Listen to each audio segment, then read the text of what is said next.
मेरी आवाज आ सर रही आप है? मिरर फॉर्मूला फिर से करवा रहे हो? क्या बेटा? सर आप मिरर फॉर्मूला फिर से करवा रहे हो?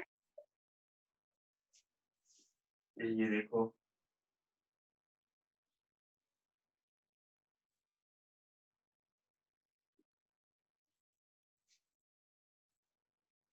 Yes okay. यस। अब देखो बेटा, मान लो यहाँ पर इसका फोकस है, ये हो गया सेंटर ऑफ कर्वेचर, और आपने रख दिया यहाँ पर ऑब्जेक्ट को। ठीक, ये ऑब्जेक्ट को आपने यहाँ पर रखा। ये ऑब्जेक्ट की हाइट है, कुछ हाइट ऑफ ऑब्जेक्ट। इसकी इमेज बनाते हैं बेटा। तो मैंने बताया था कि इमेज बनाने के लिए एक लाइट रे को पैरेलल ले आओ और उसको कहां से पास कराओ? फोकस से पास कराओ। ये फोकस से पास करा दिया। एक को सेंटर ऑफ कर्वेचर से, ये सेंटर ऑफ कर्वेचर से पास करा दिया। ये दोनों लाइट रे जहां पर इंटरसेक्ट करेंगी वहीं पर इमेज बनेगा। तो यहाँ पर इंटरसेक्ट कर रहा है, यहाँ पर इमेज बना देते हैं आई। ठीक है,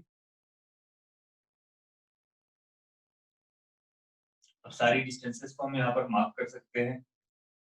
सारी डिस्टेंसेस को मार्क करें। This is u, this is v, r and F.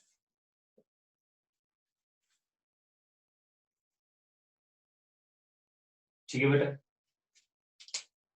तो अब यहाँ पर हमने पहले जो हमने लिया था उसमें क्या लिया था बेटा? एक पॉइंट ऑब्जेक्ट लिया था ना। अभी देखो, ये हमारा पॉइंट ऑब्जेक्ट नहीं है, हमारे ऑब्जेक्ट का कुछ एक साइज है। ये हाइट ऑफ ऑब्जेक्ट भी है और हाइट ऑफ इमेज भी है। अब इस सिचुएशन में हम कैसे डेराइव करेंगे मिरर फॉर्मूले को? ठीक है, तो इस केस में आपको यहाँ पर कुछ चीजें देखनी है। सबसे पहले तो देखो, एक ट्रायंगल हमारे पास ये है और दूसरा ट्रायंगल ये है। दो ट्रायंगल ये है बेटा, 1 और 2, जिसको हमने मार्क किया है, और दो ट्रायंगल ये है 3 और 4। बस यहाँ पर क्या है कि इस पॉइंट ए से एक परपेंडिकुलर ड्रॉ किया है, यहाँ पर ए बी। ठीक है, तो ये चार ट्रायंगल है बेटा, 1 2 एंड 3 4। इन्हीं चारों ट्रायंगल की हेल्प से हम लोग फाइंड आउट करेंगे मिरर फॉर्मूला। हम लोग यहाँ पर मिरर फॉर्मूला ऑब्टेन करने वाले हैं इसी फॉर्मूले का यूज। तो देखो क्या करेंगे, यू वी आर एफ कौन सी चीज क्या होती है, आप सबको सारी बातें पता है। हम यहाँ पर लिखने वाले फ्रॉम ट्रायंगल, पहले हम लिखते हैं यहाँ पर ट्रायंगल, ये ओ ओ डैश कर देते हैं, आई आई डैश कर देते हैं ऑब्जेक्ट और इमेज को। तो सबसे पहले हम ट्रायंगल लेंगे O O dash C and triangle I I dash C. ठीक है बेटा।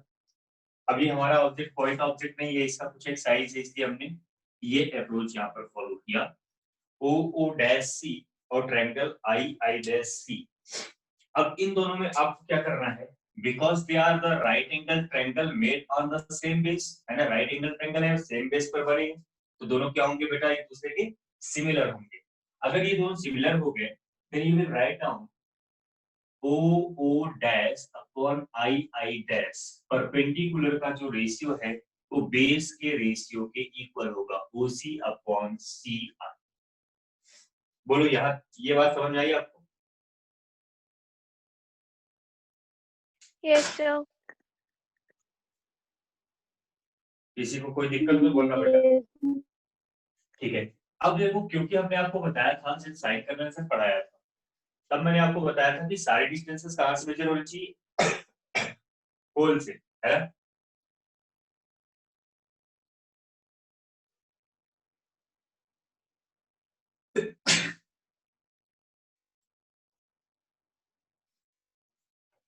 हाँ, ओपी माइनस सीपी अपॉन सी आई क्या होगा बेटा? सी आई को क्या लिखोगे? सीपी माइनस आई, क्योंकि सारी डिस्टेंसेस कहां से होनी चाहिए? होल से होनी चाहिए। ये पहली इक्वेशन बनी। बोलो यहाँ तक बात समझ रहा है? Yes sir. यस।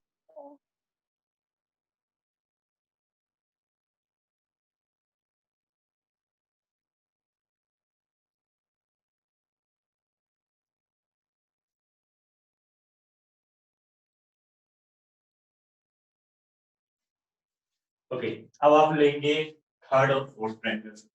थर्ड और फोर्थ ट्रायंगल में क्या होगा बेटा? फ्रॉम ट्रायंगल, थर्ड वाला है I I dash F and triangle A B F. अब इस ट्रायंगल में देखो बेटा, अगेन आप क्या लिखोगे? परपेंडिकुलर का रेशियो अपॉन बेस का रेशियो। तो आप लिखोगे A B upon I I dash is equals to F P upon I F. बोलो बेटा, सही है ना? ये बात भी सही है, ठीक। अब यहाँ पर देखो क्या है बेटा, ये जो ए बी है, ये ए बी हमारा ओ ओ डैश के बराबर है, क्योंकि ये वाली लाइन क्या है? पैरेलल है। A B O O dash के बराबर है। This indicates that O O dash upon I I dash is equals to, अब एफ पी तो हमारा पोल से ही डिस्टेंस है, उसको वैसे ही रहने दो, एफ पी ही रहने दो, ठीक है। ये जो हमारा नीचे आई एफ है बेटा, आई एफ, ये हो जाएगा I P minus F P. इसको लिखो I P minus F P. ये इक्वेशन नंबर 2 हो गया। ये दोनों इक्वेशन सबको समझ आ गई? कहीं कोई दिक्कत नहीं? दोनों यस इक्वेशन सबको सर। समझ आ गई? हाँ बेटा, ओके। तो अब देखो क्या है, अब अगर आप दोनों के लेफ्ट हैंड साइड को देखेंगे तो दोनों ही O O dash upon I I dash है। तो आप फ्रॉम फर्स्ट एंड सेकंड क्या लिखेंगे? From equation first and second you will write down OP minus CP upon CP minus IP is equals to FP upon IP minus F. ठीक है बेटा, ये दोनों ही क्या हो गए? इक्वल हो गए। Now put the values here. अब आप वैल्यूज पुट करेंगे यहाँ पर। वैल्यूज क्या है यहाँ पर? ओपी, तो ओपी क्या है बेटा? माइनस। ये सारे ही डिस्टेंस कहाँ मेजर है? Opposite direction of incident ray, so that's why r will be negative. सारे नेगेटिव होंगे बेटा, यू वी आर एफ सब नेगेटिव होगा। अब ओपी क्या हो गया बेटा? माइनस का यू, माइनस का यू। सीपी हो गया माइनस का आर अपॉन माइनस का आर, माइनस आईपी हो गया माइनस का v is equals to minus का एफ अपॉन माइनस का वी माइनस माइनस का। सारी वैल्यूज पुट किया मैंने बेटा, चेक करो सही है?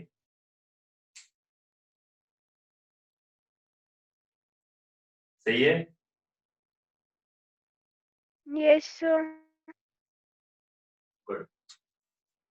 तो अब क्या करेंगे? अब हम इसको लिख देंगे r minus u upon v minus r is equals to f upon v minus f। Cross multiply करो इनका, यहाँ से माइनस कॉमन लिया तो v माइनस f बेटा। चलो क्रॉस मल्टीप्लाई किया इसका, r minus u v minus f is equals to f into v minus r। अंदर मल्टीप्लाई करो, r v minus u v minus f r plus u f is equals to f b minus f r से f r cancel. ठीक है बेटा, clear?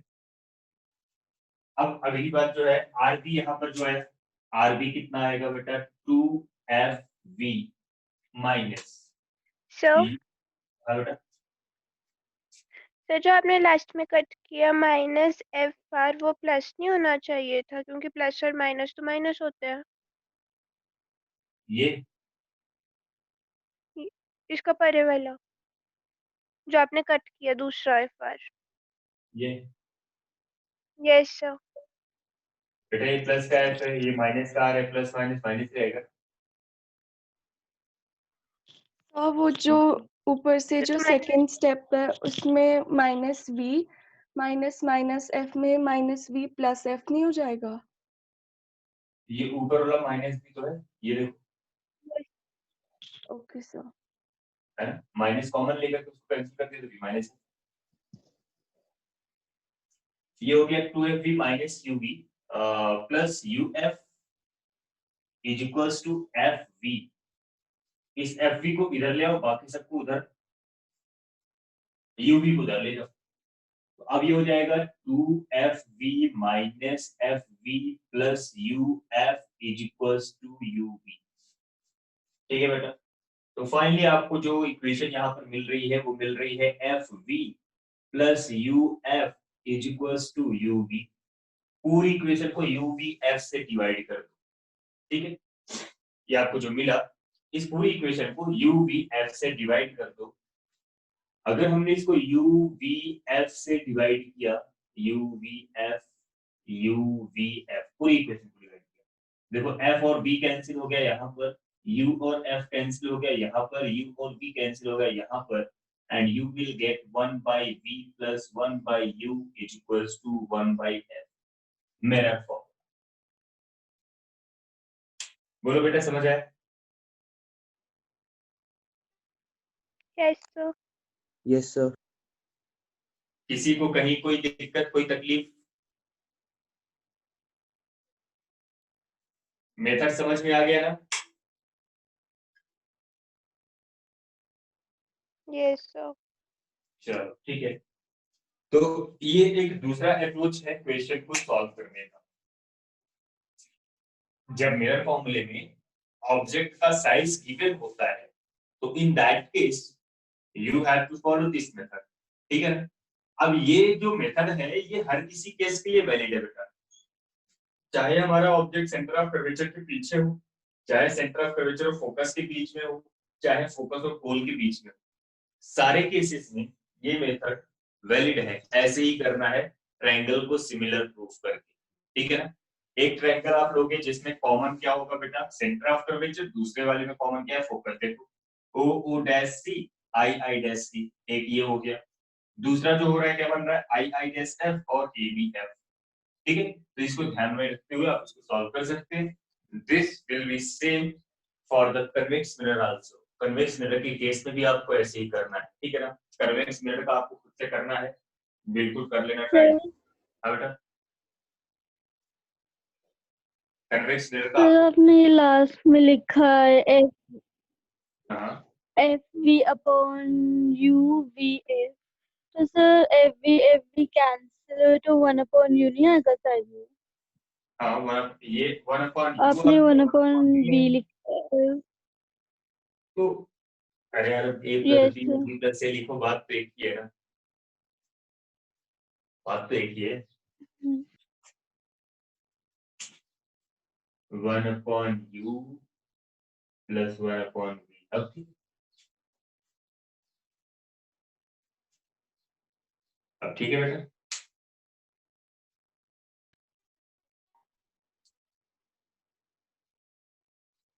चलो, ये बात सबको समझ में आ गई, ये मेथड सबको समझ में आ गया। यस अब सर। यहाँ पर एक टर्म और आता है बेटा, इसको इसको हटाएं, एक टर्म और आएगा हमारे पास।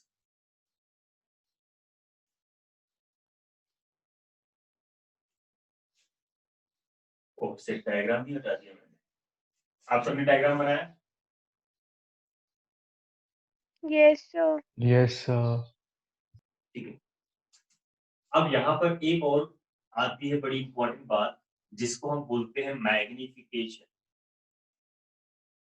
Magnification produced by mirror. कोई मिरर जो है वो कितना मैग्निफिकेशन प्रोड्यूस करता है।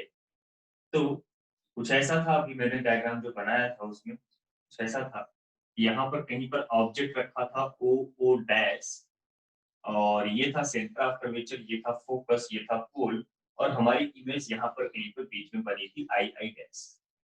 ठीक है बेटा, ये हमारे पास इमेज बनी थी I डैश। तो यहाँ पर मैंने मार्क किया था कि जो ऑब्जेक्ट है, ऑब्जेक्ट की हाइट है HO, और जो इमेज है, इमेज की हाइट है HI।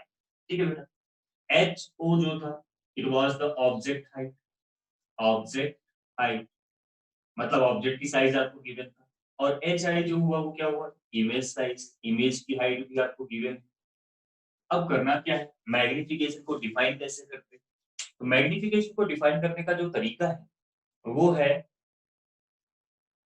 मैग्निफिकेशन को डिफाइन करने का जो तरीका है वो क्या होता है बेटा,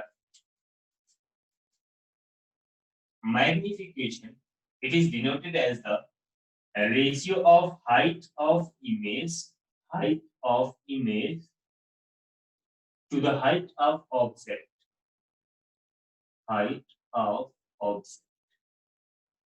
मतलब बेटा जो मैग्निफिकेशन आएगा ये आएगा HI/HO। ये जो मैग्निफिकेशन होता है ना, ये हमें बताता है कि जो इमेज बन रही है वो ऑब्जेक्ट के कंपैरिजन में कितना बड़ा या कितना छोटा बन रहा है, ये होता है। ठीक है ना, जो मैग्निफिकेशन है HI/HO, तो ये क्या होता है, मैग्निफिकेशन से हमें ये पता चलता है कि जो हमारी इमेज बन रही है वो ऑब्जेक्ट के कंपैरिजन में कितना बड़ा है कितना छोटा है। अगर हमारा मैग्निफिकेशन 0.5 आया, मतलब जो हमारी हाइट है इमेज की तो ऑब्जेक्ट की हाइट का हाफ है। तो इस तरह से हमें पता चलता है मैग्निफिकेशन। ठीक है, ये तो बेसिक डेफिनेशन हुआ मैग्निफिकेशन का। अब यहाँ पर आपने ये पढ़ा था कि ऑब्जेक्ट की डिस्टेंस को u लिखते हैं और इमेज की डिस्टेंस को v लिखते हैं, है ना। ऑब्जेक्ट की डिस्टेंस को u लिखते हैं और इमेज की डिस्टेंस को v लिखते हैं। तो what will the relation between the v और u में क्या रिलेशन होगा। तो बड़ा ही सिंपल है, देखो बेटा बड़े आराम से हम इसको बता सकते हैं आपको कि कैसे आएगा इनका रिलेशन। एक लाइट रे ले लेते हैं जिसको हम पास करा देते हैं यहाँ से पोल से, और आफ्टर रिफ्लेक्शन ये यहाँ से पास करेगा। बोलो बेटा ये डायग्राम सही बना है ना, क्योंकि सारी रेज आप जब भी लोगे हमेशा ऐसे ही पास करेंगे, यहाँ पर ऑब्जेक्ट के हेड से निकलेगा, रिफ्लेक्ट होकर यहाँ आएगा। अब आपको ये पता है क्योंकि पोल जो होता है वो नॉर्मल के जैसे एक्ट करता है, मतलब ये प्रिंसिपल एक्सिस नॉर्मल के जैसे एक्ट करती है, तो ये एंगल अगर अल्फा आया तो ये एंगल भी कितना आएगा बेटा, अल्फा आएगा। अब इन दोनों ट्रायंगल को देखो, इन दोनों ट्रायंगल को देखोगे आप from triangle O dash P and triangle I dash P, अगर आप इसकी बात करोगे आपको मिल रहा है HI/HO। विद साइन कन्वेंशन अगर लिखेंगे तो माइनस का HI/HO। बोलो बेटा, इमेज की हाइट किधर है, नीचे की तरफ है, ऑब्जेक्ट की हाइट किधर है, ऊपर की तरफ है। इमेज क्या हुआ नेगेटिव, ऑब्जेक्ट क्या हुआ पॉजिटिव, इज इक्वल्स टू, अब परपेंडिकुलर के बाद बेस का रेशियो बेटा IP, तो ये कितना है v, लेकिन कैसा v है बेटा, माइनस का, तो माइनस का v अपॉन माइनस का u। So this indicate that HI/HO is equals to minus v upon u। बोलो बेटा मिल रहा है, it means Yes, sir. yes, so it means magnification produced by the mirror M will be given as minus v upon u for the mirror। इसको याद रखना बेटा, जो मैग्निफिकेशन प्रोड्यूस करता है कोई भी मिरर वो कितना प्रोड्यूस करता है, माइनस v अपॉन u। कोई भी मिरर चाहे वो कन्वेक्स हो चाहे वो कनकेव हो बेटा, मैग्निफिकेशन कितना प्रोड्यूस करेगा, माइनस का v बाई u। और जब इस फॉर्मूले को आप यूज कर रहे होंगे तो उस टाइम पे भी आपको साइन कन्वेंशन अप्लाई करना पड़ेगा, उस सिचुएशन में भी आपको साइन कन्वेंशन अप्लाई करना होगा।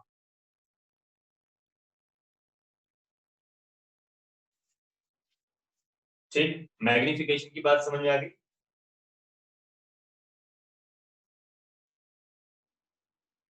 Yes, sir. अच्छा, अब ये मैग्निफिकेशन के कुछ अलग अलग फॉर्मूले भी बन जाते हैं बेटा। आपने पढ़ा m is equals to minus v by u, तो एज अभी अभी आपने कुछ देर पहले मिरर फॉर्मूला डिराइव किया, 1 by f is equals to 1 by v plus 1 by u। 1 by u की वैल्यू निकालो, देखो कितना आ रहा है, 1 बाई u की वैल्यू आपको मिल रहा है 1 by f minus 1 by v, मतलब v minus f upon f into v, ये मिल रहा है बेटा 1 बाई u का वैल्यू। अगर इस v का क्रॉस मल्टीप्लाई इधर कर दे तो v upon f, v upon u, v upon u is equals to v minus f upon f। तो मैग्निफिकेशन क्या है बेटा, माइनस का v बाई u है, तो मैग्निफिकेशन आ जाएगा माइनस का v by u means f minus v upon f। एक और फॉर्मूला बना f और v के टर्म में बेटा, बोलो समझ आया।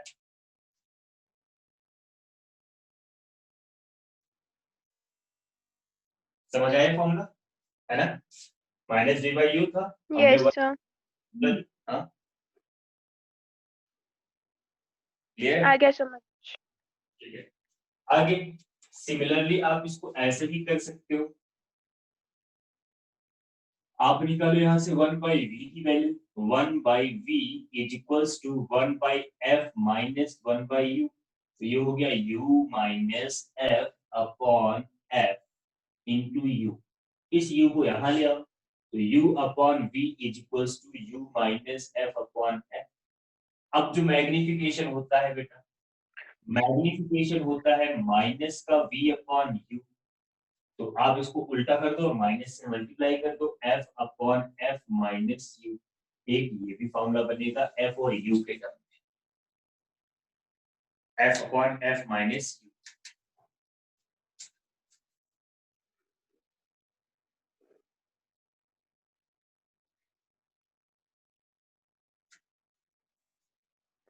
बोलो बेटा समझ गए? Yes, sir. तो magnification produced by the mirror is given as minus v by u.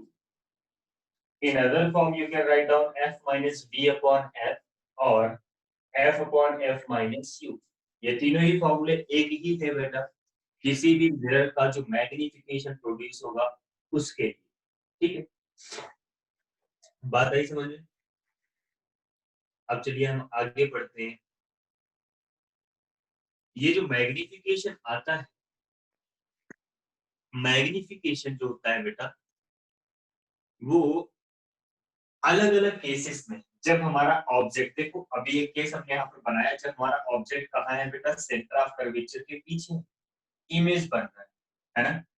Centre of curvature के पीछे इमेज यहाँ पर बन रहा है, रियल इमेज बन रहा है बेटा। और जब रियल इमेज बन रहा है, ठीक है, रियल इमेज, तो आप इसका जब मैग्निफिकेशन निकालेंगे तो you are going to get a negative value, आपको नेगेटिव वैल्यू मिलेगा क्या? ठीक है, ये सारे पॉइंट्स आपने नोट किए? Yes, sir. अब जैसे मान लो इसी डायग्राम में हम समझते हैं कि डिफरेंट डिफरेंट पोजीशन के लिए, डिफरेंट डिफरेंट पोजीशन के लिए, पोजीशन ऑफ ऑब्जेक्ट के लिए क्या बनेगा मैग्निफिकेशन, मैग्निफिकेशन क्या आएगा उसकी बात करते हैं। तो देखते हैं क्या आएगा।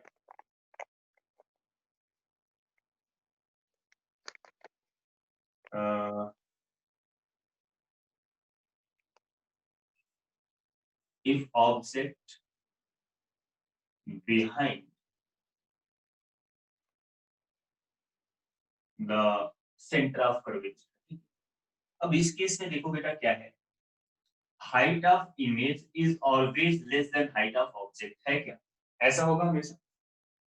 हमने आपको बताया था कि जब आप ऑब्जेक्ट को सेंटर ऑफ कर्वेचर के पीछे रखते हो तो आपको रियल इमेज मिलता है, लेकिन डिमिनिश्ड मिलता है। डिमिनिश्ड मतलब छोटा, जितना ऑब्जेक्ट का साइज है उससे कम साइज होता है इमेज का। H I less than H ओ।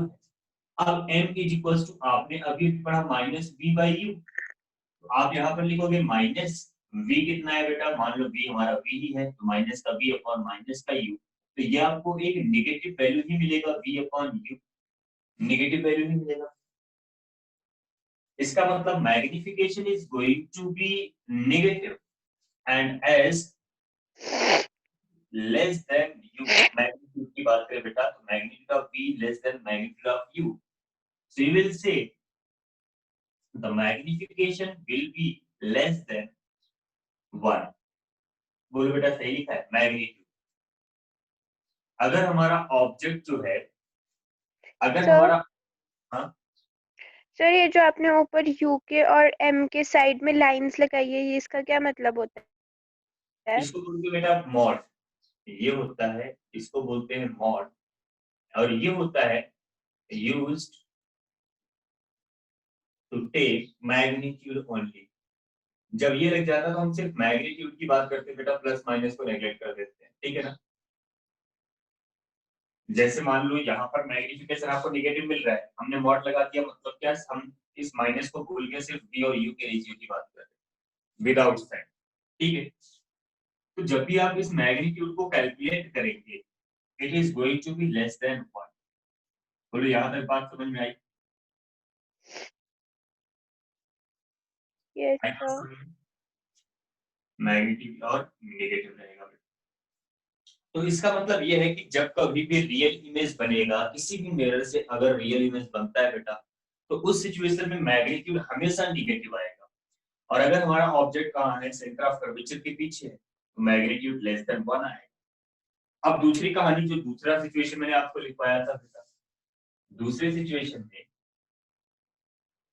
जब ऑब्जेक्ट हमारा कहाँ आ जाता है, ऑब्जेक्ट हमारा आ जाता है सेंटर ऑफ कर्वेचर के ऊपर, ठीक है ना। ये तो हो गया कि जब ऑब्जेक्ट हमारा beyond behind the centre of curvature था। दूसरे केस में इफ ऑब्जेक्ट, अगर हमारा ऑब्जेक्ट जो है वो है सेंटर ऑफ कर्वेचर पर, तो इन दैट केस बेटा, इन दैट केस आपने पढ़ा था कि भाई जितना बड़ा ऑब्जेक्ट होता है उतना ही बड़ा इमेज भी बनता है। तो m is equals to minus B upon U करेंगे और ये आएगा बेटा माइनस का 1। तो अगर आपने सेंटर ऑफ कर्वेचर पर रखा है ऑब्जेक्ट को, तो उसका जो मैग्निफिकेशन आपको मिलने वाला है वो कितना मिलेगा, माइनस का 1 मिलेगा।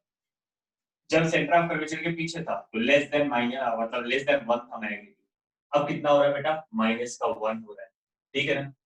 इसके बाद अगर हम ऑब्जेक्ट को, if object is between C and F, मतलब सेंटर ऑफ कर्वेचर और फोकस के बीच में आ जाए, तो हमने देखा था ये ऑब्जेक्ट यहाँ रखे थे तो ये beyond the centre of curvature बनता था बेटा। मतलब m इज इक्वल टू, जब आप यहाँ पर माइनस बी बाई यू लिखेंगे तो इस केस में v बड़ा है u छोटा है, क्योंकि ऑब्जेक्ट आ गया C और F के बीच में और इमेज पहुंच गया C के पीछे। तो क्या हो गया बेटा, v हमारा ज्यादा हो गया, u हमारा कम हो गया। अगर ऐसा हुआ इट मींस दैट जो मैग्नीट्यूड ऑफ मैग्नीट्यूड आएगा किसका, मैग्निफिकेशन का, it is going to be greater than 1, ठीक है। एंड नेगेटिव मैग्नीट्यूड अभी भी रहेगा, नेगेटिव मैग्निफिकेशन अभी भी रहेगा। सिचुएशन को ध्यान से समझते रहना। जब हमारा ऑब्जेक्ट इंफिनिटी पर था तब मैग्निफिकेशन 0 था बेटा, क्योंकि अगर u इंफिनिटी हो गया तो किसी का डिनोमिनेटर अगर इंफिनिटी आ गया तो वैल्यू हो जाती है 0। इंफिनिटी पर ऑब्जेक्ट था, मैग्निफिकेशन 0 था, अब उसको वहां से लेकर के सेंटर ऑफ कर्वेचर की तरफ बढ़ने लगे। तो जो मैग्नीट्यूड है ना, मैग्नीट्यूड किसका, मैग्निफिकेशन का, मैग्नीट्यूड साइन तो निगेटिव है ही है, इसको ध्यान रखना है। जो मैग्नीट्यूड है मैग्निफिकेशन का, ये इंक्रीज होना स्टार्ट हुआ, 0 से कितना हो गया बेटा 1, 0 से 1 का हुआ जब आप सेंटर ऑफ कर्वेचर पर आए। मतलब सेंटर ऑफ कर्वेचर और इनफाइनाइट के बीच में आप ऑब्जेक्ट को कहीं पर भी रखेंगे, सेंटर ऑफ कर्वेचर और इनफाइनाइट के बीच में आप ऑब्जेक्ट को कहीं पर भी रखेंगे, जो मैग्निफिकेशन आएगा वो लेस देन 1 आएगा, मतलब जो इमेज बनेगी वो ऑब्जेक्ट की साइज से कम होगा। और जैसे ही आपने ऑब्जेक्ट को सेंटर ऑफ कर्वेचर पर रखा, मैग्निफिकेशन हो गया 1, मैग्नीट्यूड क्या हो गया बेटा 1। इसका मतलब जितना बड़ा ऑब्जेक्ट था उतना ही बड़ा इमेज बन गया। और जैसे ही आप सेंटर ऑफ कर्वेचर और फोकस के बीच पहुंचे, अब मैग्निफिकेशन ग्रेटर देन 1 हो गया, मतलब अब हमारी इमेज का साइज ऑब्जेक्ट की साइज से ज्यादा हो। और फिर इसके बाद इफ ऑब्जेक्ट इज एट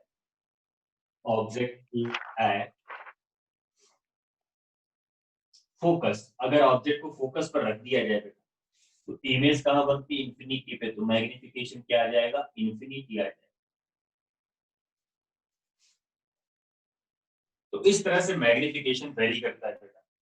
जब हमारा ऑब्जेक्ट इंफिनिटी पर होता है तो मैग्निफिकेशन होता है 0, मतलब कि कितना भी बड़ा ऑब्जेक्ट ले लो मैग्निफिकेशन होगा ही, इमेज ही बनेगा, ठीक है, कितना भी बड़ा ऑब्जेक्ट। उसके बाद जब आप इंफिनिटी से ऑब्जेक्ट को लेकर के मिरर की तरफ मूव करेंगे तो मैग्निफिकेशन क्या हो रहा है बेटा, धीरे धीरे इंक्रीज कर रहा है। I am talking about the magnitude, negative है अभी, ठीक है ना, धीरे धीरे करके मैग्निफिकेशन इंक्रीज कर रहा है। और जब आप सेंटर ऑफ कर्वेचर पर पहुंचते हो तब जाकर के मैग्निफिकेशन 1 के इक्वल हो जाता है। उसके बाद सेंटर ऑफ कर्वेचर से फोकस के बीच में मैग्निफिकेशन इंक्रीज करता है, 1 से ज्यादा होता है। और फिर जैसे आप फोकस पर पहुंचते हो फिर से क्या हो जाता है बेटा, इंफिनिटी हो जाता है। इस तरह से वेरिएशन होता है। और फोकस से लेकर इंफिनिटी के बीच में ऑब्जेक्ट कहीं पर भी रहता है, आपको मैग्निफिकेशन नेगेटिव मिलता है, आपको रियल इमेज मिलता है। अब बात ये आती है कि जब हमारा ऑब्जेक्ट फोकस और पोल के बीच में आ जाएगा, जब हमारा ऑब्जेक्ट फोकस और पोल के बीच में आएगा फिर क्या होगा। अगर हमारा ऑब्जेक्ट फोकस और पोल के बीच में आ जाए फिर क्या होगा,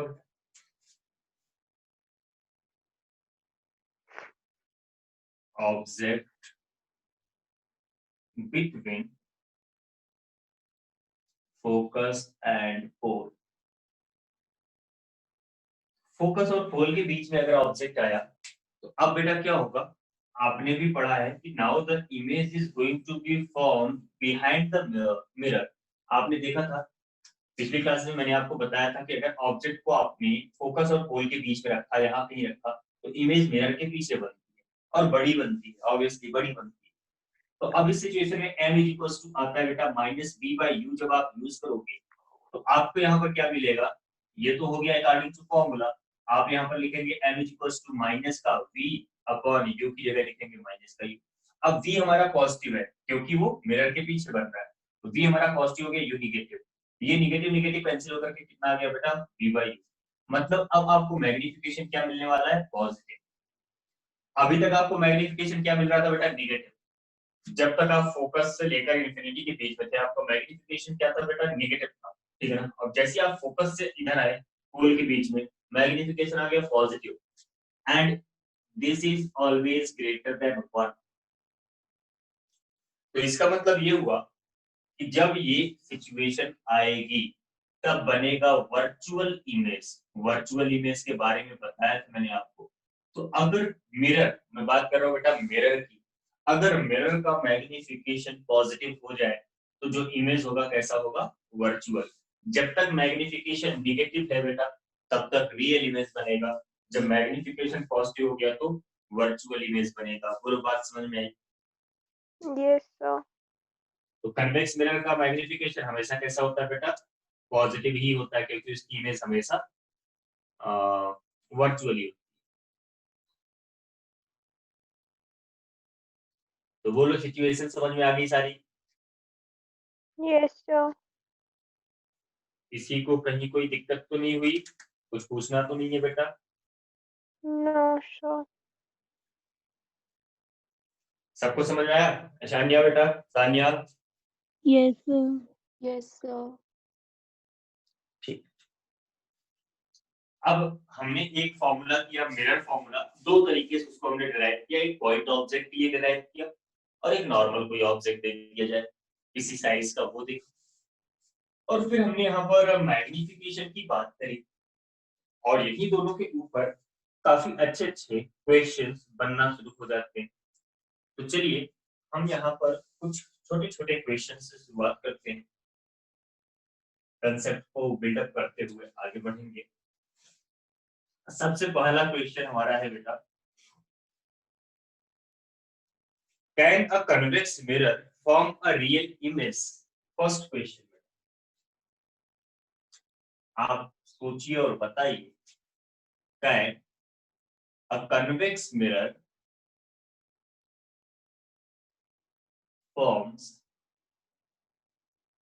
a real image? सोचो और बताओ जल्दी।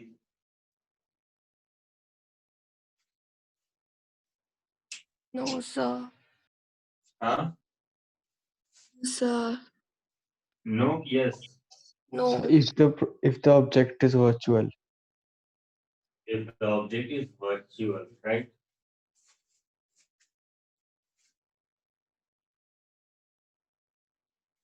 If the object is virtual, then image formed will always be real.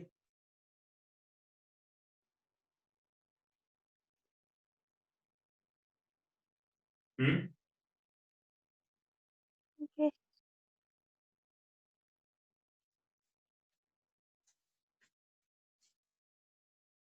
इसका आंसर है बेटा yes. If object is virtual, लेकिन अब ये कंप्लीट नहीं, ऑब्जेक्ट इज वर्चुअल। अगर हमारा ऑब्जेक्ट वर्चुअल हुआ मतलब रियल में ऑब्जेक्ट है नहीं, लेकिन ऐसा फील हो रहा है कि वहां पर ऑब्जेक्ट रखा हुआ, ठीक है ना। If object is virtual and, condition भी है, and place between focus and pole of a convex mirror, focus and pole of convex mirror, ठीक है बेटा। इस केस में कन्वेक्स मिरर हमारा रियल इमेज बना सकता है, ठीक।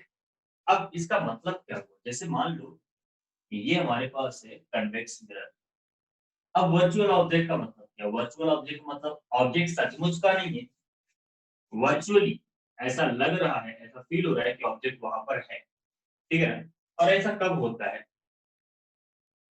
जब आप यहाँ पर कुछ इस तरह से लाइट रे को इंसिडेंट का ये ऐसे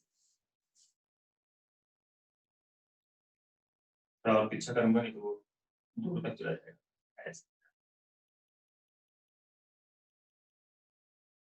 ठीक है ना? अब ये जो है लाइट रेस आ कहीं और से रही है, आ कहीं और से रही है, लेकिन हमारी आईज को थोड़ी ना पता होगा कि ये लाइट रे कहाँ से आ रही है। हमारी आईज को लगेगा कि ये लाइट रे इस जगह से आ रही है जहां पर ये दोनों इंटरसेक्ट कर रहे हैं एक दूसरे को, जहां पर ये दोनों एक दूसरे को इंटरसेक्ट कर रहे हैं, हमारी आईज को लगेगा कि ये जो ऑब्जेक्ट है, सॉरी लाइट रेस है, वो यहाँ से आ रही है ऐसे, ठीक है ना, इस पॉइंट से। अब इस पॉइंट पर जो ऑब्जेक्ट है, this is the virtual object. सचमुच में ऑब्जेक्ट नहीं है, सचमुच में तो लाइट रे आ रही है ना? अब ये यहाँ से रिफ्लेक्ट करेगी, जब आप इसको रिफ्लेक्ट कराओगे बेटा तो they are going to intersect here on the principal axis in real.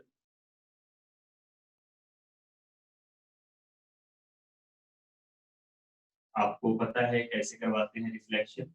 आपको एक नॉर्मल की जरूरत पड़ती है, नॉर्मल की हेल्प से आप करते हो। तो ये बना कुछ इस तरह से, so they are going to intersect at this point. तो अभी देखो क्या हुआ, ये लाइट रे आई और रिफ्लेक्ट करके सचमुच में यहाँ पर इंटरसेक्ट कर रही है, लेकिन यहाँ पर इमेज तो बन रहा है, लेकिन आपकी आईज को क्या लग रहा है बेटा? यहाँ पर ऑब्जेक्ट है, वर्चुअल ऑब्जेक्ट, ठीक है ना? अब इस सिचुएशन में ये जाकर के बनता है, बस कंडीशन ये है कि ये जो ऑब्जेक्ट है इसके फोकस और पोल के बीच में बनना चाहिए हमेशा, तब जाकर के रियल इमेज बनेगा। बोलो सिचुएशन समझ में आई? बोलो बेटा समझ आया? Yes sir. Yes sir. Yes, एक sir. एक कन्वेक्स मिरर जो होता है वो भी रियल इमेज बना पाएगा, लेकिन कंडीशन केवल इतनी सी है कि जब हमारा जो ऑब्जेक्ट होगा वो वर्चुअल होगा और फोकस और पोल के बीच में होगा। ठीक, बात समझ में आ गई? अगला क्वेश्चन मैं आपको देता हूं, हटाता हूं इसको, ठीक है?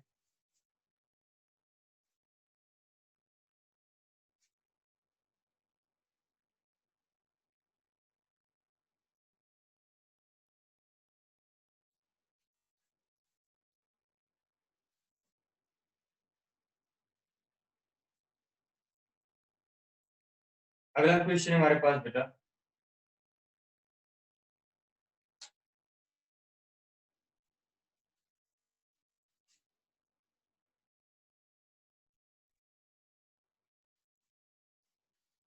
एक हमारे पास मिरर है, ठीक है?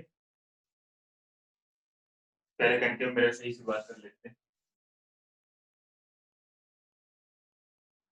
ये कनकेव मिरर है बेटा, इस कनकेव मिरर के सामने फ्रंट पर हमने एक ऑब्जेक्ट रखा है, ठीक है ना?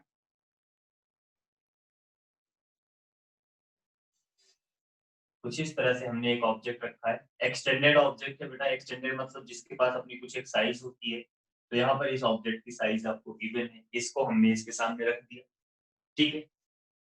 कितनी डिस्टेंस पर रखा है इसको हमने? ये पोल हो गया, पोल से 15 सेंटीमीटर की डिस्टेंस पर इसको रखा है, और इसका रेडियस ऑफ कर्वेचर आपको गिवन है 20 सेंटीमीटर। रेडियस ऑफ कर्वेचर आपको दिया गया 20 सेंटीमीटर, ठीक है? आपसे पूछा गया है what is the lateral magnification, what is lateral magnification।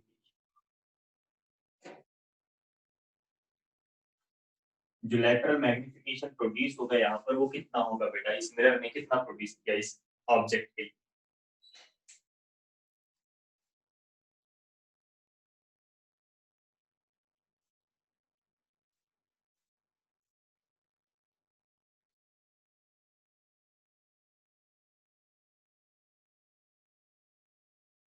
बताओ, सॉल्व करो, आसान सा क्वेश्चन है बेटा।